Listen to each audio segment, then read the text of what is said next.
Assalamualaikum warahmatullahi wabarakatuh. Sampurasun. Wilujeng enjing kasadayana murid-murid Ibu di kelas 2. Kumaha damang? Alhamdulillah upami damang. Tepang deui sareng pangajaran bahasa Sunda teu karaosnya ayeuna tos nincak minggu ka-8 di semester 2. Sateu acan urang ngawitan pangajaran dinten ieu. Urang buka ku bacaan basmalah sasarengan. Bismillahirrohmanirrohim. Ayeuna urang atos lebet kanu pangajaran 7 dinu materi miara ingon-ingon jeung tutuwuhan. Hartosna dinu bab 7 materina tentang memelihara hewan peliharaan dan tumbuh-tumbuhan. Nah, materi apa saja yang akan kita pelajari di dalamnya? Yang pertama yaitu ngaregepkeun pupuh atau mendengarkan pupuh. Dan yang kedua, ngajawab pananya dumasar kana pupuh kinanti, yaitu menjawab pertanyaan berdasarkan kepada pupuh kinanti yang akan kita dengarkan ya.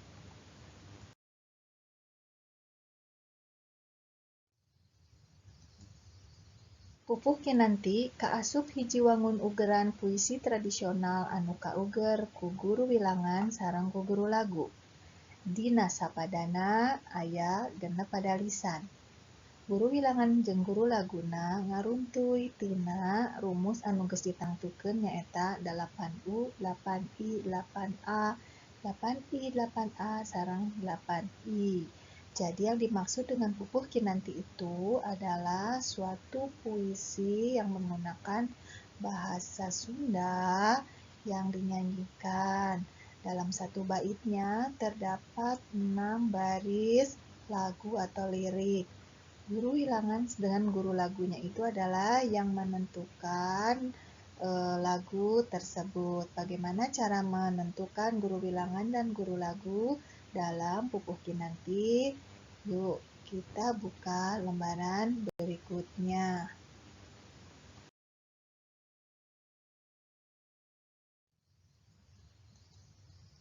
Cara ngetang guru wilangan sareng guru lagu.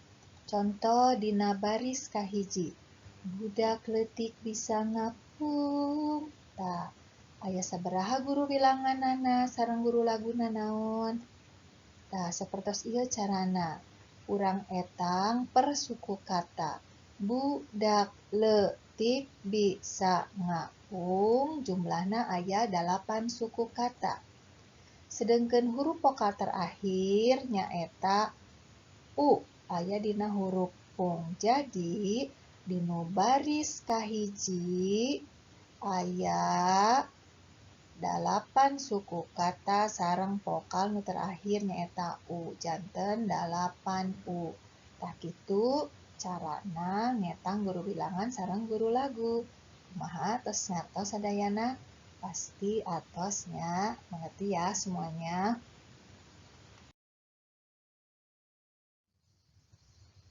Murid-murid Ibu sadayana, ayeuna hayu urang regepkeun pupuh kinanti sasarengan. Pupuh kinanti nyaeta pupuh nomor 8 dina laras Salendro. Budak leutik bisa ngapung, babaku ngapung mah peuting. Huriling ka kalayangan, neanganu amis-amis, sarupaning bungguahan. Naon bae nu kapanggih. Budak leutik bisa ngapung, babaku ngapung na peuting. Nguriling ka kalayangan, neanganu amis-amis, sarupaning bungbuahan. Naon bae nu kapanggih.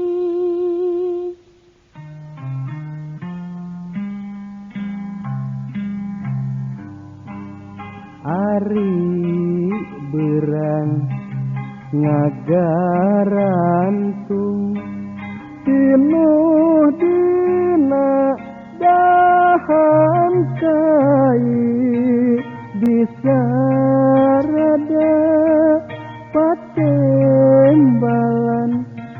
nu kitu naon ngaranna Ari berang ngagarantung tinuh dina dahan kai bisa rada patembalan nu kitu naon ngaranna.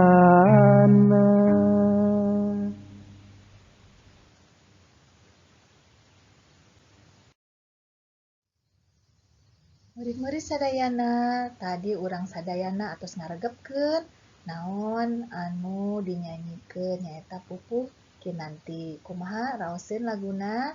Tah, upami atos ngaregepkeun yuk urang ngajawabananya sasarengan dumasar kanu lagu tadi. Pertarosan anu kahiji. Saha anu bisa ngapung teh? Budak leutik. Nu kadua, iraha cenah ngapungna teh? Leres, peuting. Nu katilu, neangan naon cenah ngapungna teh?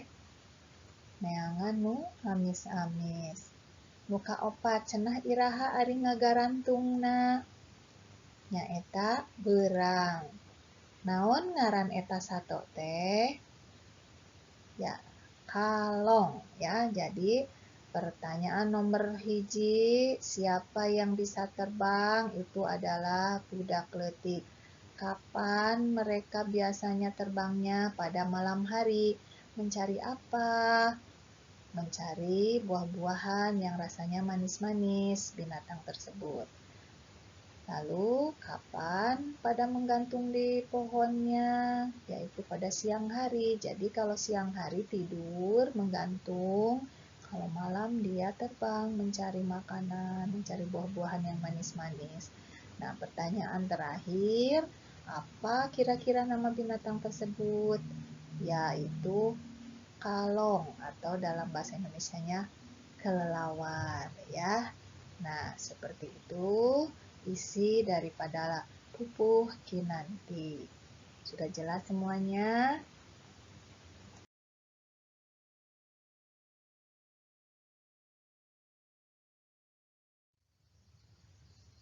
Anak-anakku semuanya, murid-murid ibu anu soleh-soleha, mung dugi dieu wae materi pengajaran urang dinten ieu ngeunaan Pupuh Kinanti. Kumaha atos paham sadayana? Alhamdulillah upami atos paham. Mung dugi dieu wae nya. Wassalamualaikum warahmatullahi wabarakatuh.